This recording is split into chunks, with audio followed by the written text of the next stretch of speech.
A continuació, la doctora Maria Teresa Turell, catedràtica del Departament de Traducció i Ciències del Llenguatge de la Universitat Pompeu Fabra, llegirà l'Elogi del doctorand. Professor Maria Teresa Turell will now read the William Labov Laudatio.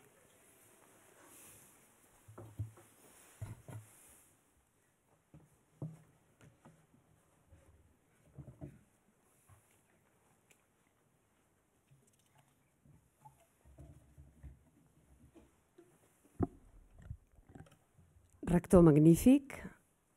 il·lustríssims representants d'aquesta universitat, benvolguts membres de la comunitat universitària, professors, personal d'administració i serveis i estudiants, senyores i senyors, dear Bill, dear Gillian. The man to whom Universitat Pompeu Fabra is awarding the degree of doctor honoris causa is among a handful of outstanding minds that have laid the foundations of linguistic theory and practice. We honor him today not just for his brilliant research task during more than 50 years, but also because he has been the proponent of a new way of looking at language, linguistic analysis and method, and linguistic change, thus contributing to a general theory of language still pending. The second half of the 20th century, during which, for the most part, Labov was working, witnessed a scholarly and scientific tradition that involved a quite remarkable fragmentation of knowledge, seen as the due toll to be paid for the scientific development and which demanded specialization. For decades, this specialization led sciences to having to live back to back, although during the last 2 decades of the 20th century, an effort was made to try to overcome this situation. Moreover, this effort was renewed at the turn of the new millennium, and since then, social scientists have witnessed a need to develop interdisciplinary and intradisciplinary models and methods. In this sense, Labov is a visionary of his time. His years of work as an industrial chemist helped him anticipate himself to his times and become an example of interdisciplinary scientific approach and focus,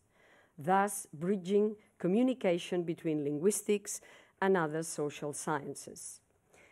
If I were to say that in developing a theory of language change and variation, Labov has indeed proposed a social approach to and a sociolinguistic model of language, he himself and many of you in this room would be frowning upon this statement. The fact is that Labov has always resisted the term sociolinguistics because by using it, it seems as if there could be linguistic theorization which is not social. And at the same time, he has insisted in using it because a merely formal linguistic model has proven insufficient to reach a general theory of language. A retrospective look at the Labovian model of sociolinguistic variation involves referring to 3 seminal works in variationist literature. On the one hand, the collective chapter by Weinreich, Labov, and Herzog, Empirical Foundations for a Theory of Language Change, which involved a formulation of several principles that framed the empirical foundations of a theory of language change, followed some years later by Building on Empirical Foundations, where Labov evaluated how the building of these foundations stepped forward. On the other hand, Labov's monograph, What is a Linguistic Fact?, where he questioned the introspective method used by generativists and emphasized the need to observe spontaneous speech in linguistic analysis. These 3 works are at the basis of Labov's proposal to integrate linguistic variation, the greatest bugaboo of neo-grammarians, within a theory of language change. However, it is probably the book What is a Linguistic Fact that best reflects Labov's outstanding efforts to accommodate the existence of language variation to the diachronic study of languages. Labov's influence on today's linguistic research and practice is international. His model of linguistic change and variation is acknowledged not only by linguists, but also by sociologists, linguistic anthropologists, and discourse analysts. Throughout his academic and research life as a linguist, William Labov has been awarded many prizes and distinctions: the Leonard Bloomfield Award by the Linguistic Society of America, the David Russell Award for Distinguished Research in English, the Guggenheim Fellowship in 2 different periods, doctorates honoris causa by Uppsala University, Université de Liège, the University of York, the University of Edinburgh, and Université de Paris X, Nanterre. He's a member of several academies in the United States, such as the National Academy of Arts and Sciences and the National Academy of Sciences, and fellow of the American Association for the Advance of Science. On the theoretical and epistemological axis, Labov's most important contribution to linguistics has been to prove that variation is a significant linguistic fact, vis-à-vis the resistance of some linguistic schools to acknowledge this variation. On the methodological axis, his ongoing rigorous research has allowed him to confirm over and over again that precision of method is needed for the observation of an individual's most spontaneous speech variety, the vernacular, and also that some principles of quantitative reasoning are required to go, and I quote, from measuring the surface linguistic changes to proposing the principles that cause them, end of quote. I think that the best way to grasp Labov's outstanding contribution to linguistics and other social sciences is by reviewing his most important theoretical and methodological findings and proposals. Let me mention some of them. Labov's MA thesis, The Study of Martha's Vinayas Speech by Using Acoustic and Auditory Measurements, showed the emergence of a variable of sound change as a symbol of social identity. Through the study of our social and stylistic stratification in the Lower East Side of New York City by eliciting narratives, Labov proposed a new view of urban speech, from chaotic to orderly heterogeneous, accounted for speech community stratification and degree of social mobility, and showed how language change moves through the social system, leading to a new paradigm in sociolinguistic theory. These findings appeared in his PhD dissertation and in his books, The Social Stratification of New York City and Narrative Analysis, co-authored with Joshua Waletsky. Funded by the US Office of Education, Labov's research within New York South Harlem between 1963 and 1970 on African American vernacular English speaking pre-adolescents, adolescents, and young adults disentangled 2 social problems: the minority gap in academic achievement vis-à-vis mainstream US youngsters, and severe linguistic prejudices, even among linguists, towards African American vernacular English, which led to social prejudices. This research also showed that language variation is controlled by internal linguistic factors, as observed in the behavior of to be as a lexical verb and as an auxiliary in this vernacular, and that there are systematic patterns of copular deletion that show that this vernacular has the same uniform grammar across the United States. Most importantly, the methods used by the linguists and African American field workers involved in this project help them to come close to solving the observer's paradox, that is, observing people when they are not being observed. Publications derived from this research include the study of non-standard English, the language in the inner city, studies in Black English vernacular, and sociolinguistic patterns.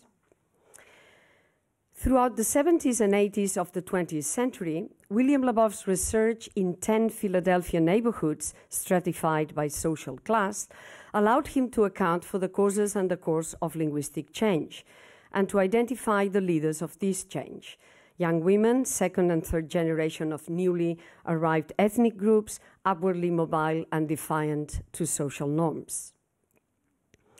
A thorough study of short a and diphthong au by using the sociometric network method, which considered parameters such as inside and outside context, social mobility, and generations of the ethnic group under defiant social norms, enabled him to hypothesize the curvilinear pattern, according to which internal linguistic change initiates in the group centrally located in the social scale, upper working class and lower middle class, and not in the highest or lowest groups. Along these 50 years of variationist historiography, this curvilinear pattern has been tested in many communities and for many languages, and it has been confirmed in most of them.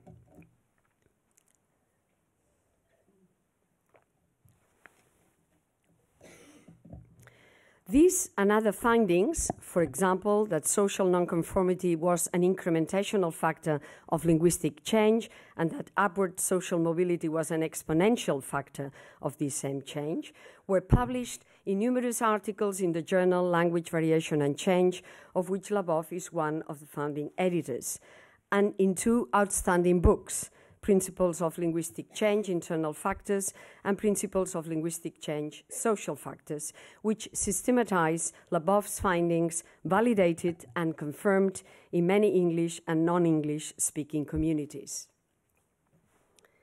The project on cross-dialectal comprehension, conducted by Labov and some of his associates in several US big cities, revealed that there were, and there are, radical differences dialectal differences which affected and affect people's comprehension of each other. And also that in the second half of the 20th century, after many centuries of stability, the English short vowels of northern cities in the United States were beginning to shift positions, thus being able to propose what is known as the northern cities shift.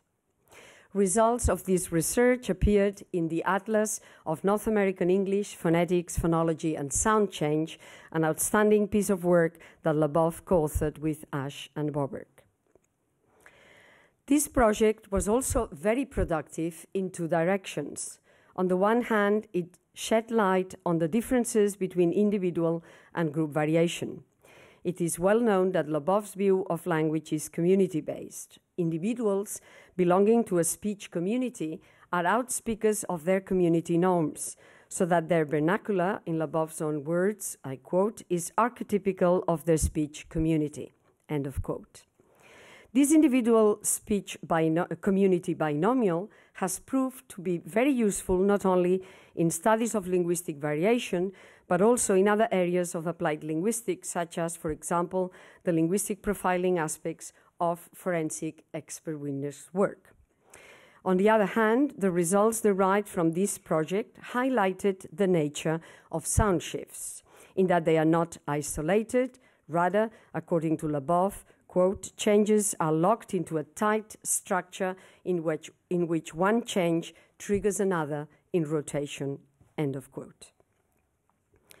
Another major contribution of Labov's, worded in Principles of Linguistic Change, Cognitive and Cultural Factors, is to have accounted for the origins, principles, and forces behind linguistic change by examining the cognitive and cultural influences responsible for this change, demonstrating under what conditions dialect divergence is favored, and establishing an essential distinction between change transmission within the speech community and diffusion across communities.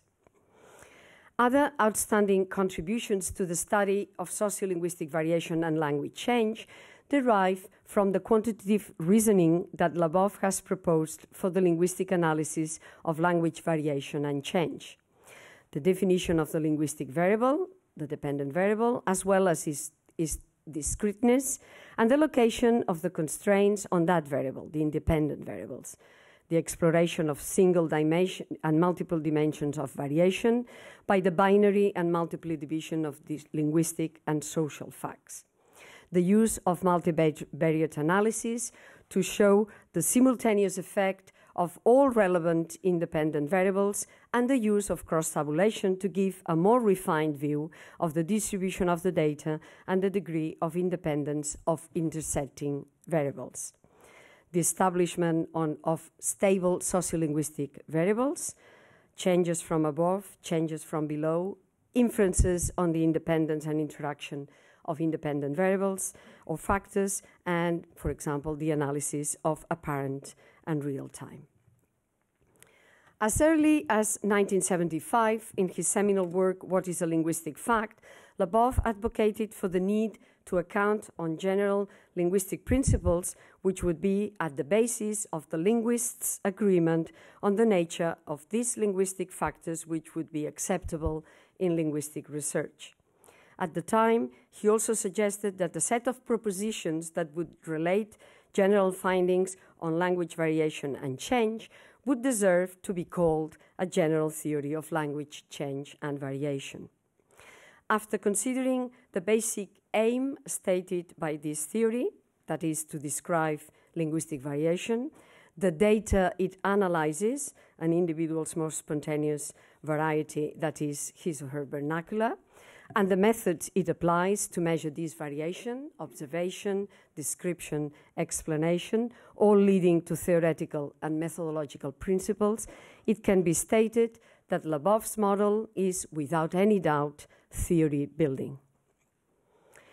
In the last years, as a member of the National Academy of Sciences, Labov was appointed to a committee called Preventing Reading Difficulties Among Young Children. Over a period of 10 years, he has developed an in-school training program known as the Reading Road, which is addressed to undergraduate tutors of struggling readers and whose main aim is to try to help overcome the minority gap in reading achievement in the United States. Through his involvement in this project, Labov has taught us that apart from helping linguists to formalize language as the human capacity that makes living beings human, linguistics can be successfully operational in social problem-based programs. By conferring this honorary doctorate upon Professor William Labov, Universitat Pompeu Fabra is acknowledging not only his rigor in developing quantitative sociolinguistics, but also his capacity for motivating students and scholars who have been trained by his leadership and mastership in laying the foundations of this powerful linguistic paradigm, and who, although not mentioned in this Laudatio, have undoubtedly contributed to the consolidation of this paradigm. Universitat Pompeu Fabra is expressing its recognition for Labov's capacity for reinforcing intradisciplinary and interdisciplinary teamwork, for sharing research findings and for fostering intellectual debates, and for conducting linguistic research that is socially useful and helpful in trying to solve community problems.